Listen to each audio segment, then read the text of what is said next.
Colombianos, los poderes de la extrema derecha, empezando por su líder Álvaro Uribe Vélez, están bastante aterrorizados por lo que se viene en el 2026, teniendo en cuenta que el gobierno de Petro pues está cumpliendo gran parte de lo que se ha prometido. Obviamente le han puesto trabas en muchas de estas labores, pero se está desarrollando un cambio de mentalidad en este país que probablemente lleve a que el progresismo, que seguramente va a ser así, en el 2026 ponga de nuevo presidente o presidenta. Y eso tiene a Uribe aterrorizado además, porque en este gobierno es donde más narcoempresarios invisibles, como lo llaman, han capturado, por lo menos, como lo dice el Ministerio de Defensa, entre enero y mayo del 2024, han capturado a 37 narcos invisibles, según el Ministerio de Defensa, que por año fueron jefes de mafias y que habían sabido camuflarse. Esta gente se camufla entre supuestos empresariados, dicen ser empresarios de diferentes regiones del país y diferentes sectores, entonces hacen inversiones, montan empresas, se han pescado un montón de empresas dedicadas al lavado de activos, les han caído con procesos de extinción de dominio, han capturado a los dueños de esas supuestas empresas que se dedican a eso, a exportar el polvo blanco, pero más allá de eso, al lavado de activos. Y tratan de ocultarse muy bien, como empresarios importantes del país y demás, que financian campañas políticas y que son prósperos y que no se les puede cuestionar porque generan empleo, según dice el uribismo. Pues esto los tiene bastante aterrorizados porque se rompió récord en incautación del polvo blanco, récord en capturas de estos narcos invisibles o narcoempresarios invisibles, como lo decimos algunos. Son de alto impacto, claro, porque ahí lo dice, porque son pues los líderes realmente de todas estas bandas en el país. Se están desarrollando inversiones históricas en muchas partes del país. Se están haciendo grandes cosas que los medios no cuentan. Y eso, pues, como les digo, tiene asustado a Álvaro Uribe y a todos estos medios. Que Uribe anda en gira política por todo el país, haciendo conferencias para sus más recalcitrantes seguidores, personas con serios problemas, y está lanzando las campañas presidenciales del 2026. Otra vez con el cuento de la mano firme y el corazón grande. Miren, esto me llama mucho la atención porque encaja perfectamente preciso en el momento en que primero los grupos ilegales como el Estado Mayor Central anda atacando a la población generando miedo, llevando a que los políticos con su discurso de seguridad lo puedan vender de mejor manera ante la ciudadanía. Qué curioso, ¿no? Qué coincidencia. Segundo, donde todos los supuestos periodistas, políticos y medios y gente como Daniel Samper y toda esa gente anda posicionando el mensaje de que supuestamente Petro le entregó el país a los grupos ilegales, que eso lo hizo fue el uribismo, o que tienen a la fuerza pública con las manos atadas, o que se perdió la guerra con las disidencias, etcétera, etcétera. Eso es lo que están posicionando. Entonces, precisamente en ese momento en que se posiciona ese mensaje, aparece Uribe con el cuento de la mano firme y el corazón grande. Además, andan con un montón de chismes, escándalos, chuzadas, que lo explicaba en otro video. Todo eso a punta de chismes, porque es cero pruebas lo que tienen, solo para generar un ataque político al gobierno y ocultar todo lo que se está haciendo en el país desde el gobierno nacional. Entonces, en medio de eso, emerge Álvaro Uribe Vélez con ese mensaje y los medios lo empiezan a posicionar. La mano firme y el corazón grande, la famosa frase de Uribe, está más viva que nunca y él mismo la está reviviendo en las regiones de cara al 2026. Miren cómo Semana posiciona el mensaje de Álvaro Uribe Vélez y lo empiezan a enviar a través de titulares y demás. Centro Democrático está reconociendo errores que permitieron la llegada de Petro a la presidencia. Miren lo que dijo este señor en un evento en Bucaramanga con pues otras personas del Centro Democrático. El país necesita hoy preguntarnos por qué elegimos al presidente Petro. Los errores que se cometieron, los míos y los de mis sucesores.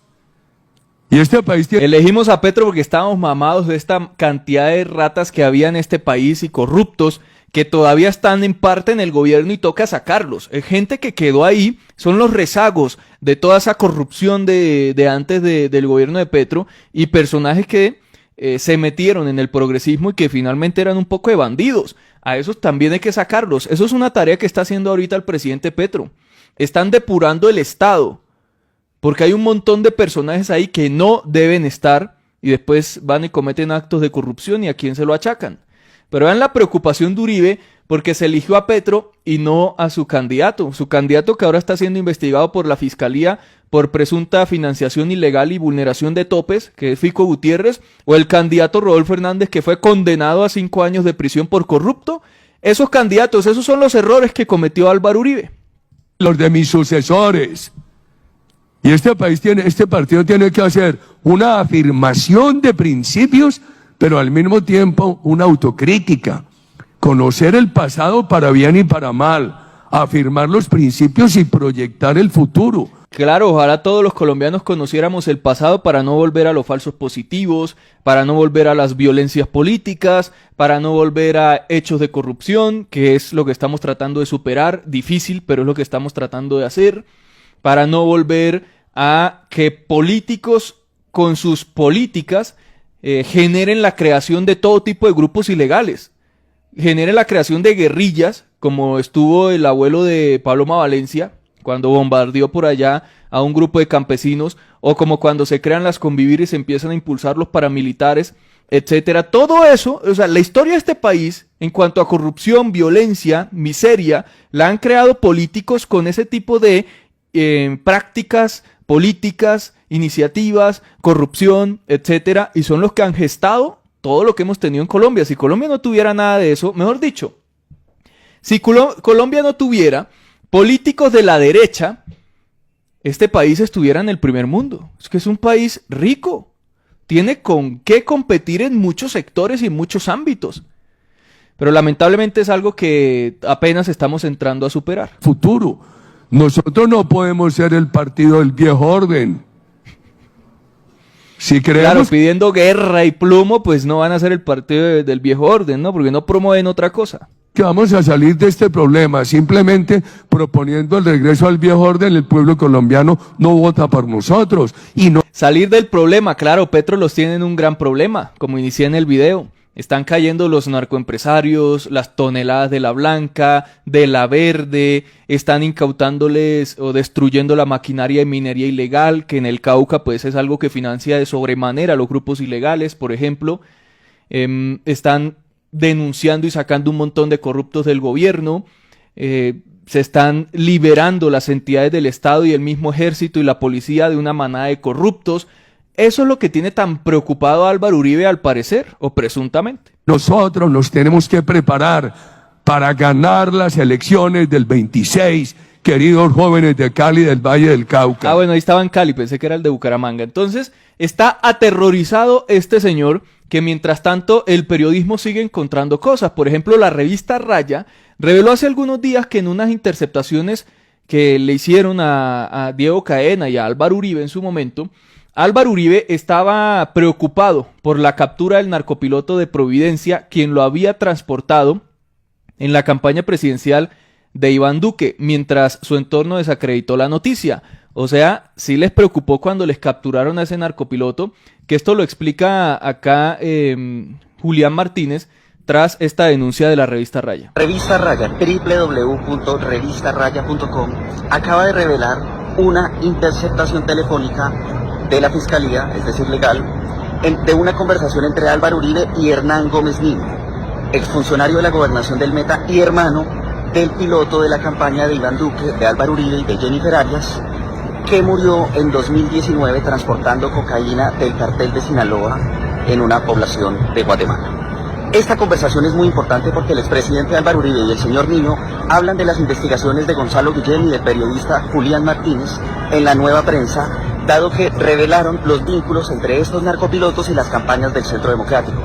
Esto se conecta con las denuncias que hicimos con Gonzalo Guillén ante la Fiscalía por las amenazas que nos llegaron en ese entonces y que nos dimos cuenta que nuestros esquemas de protección de la Unidad Nacional de Protección estaban entregando información sobre nuestras reuniones, nuestros compromisos, las cosas que veían, con el objetivo de identificar nuestras fuentes. Es decir, que la publicación de Raya cierra el círculo frente a muchas denuncias que hicimos, no solo a nivel periodístico, sino en contra de nuestras vidas. Es por eso que se desató desde las empresas contratistas de la UNP dirigidas por el señor José Luis Aguilar Pinzón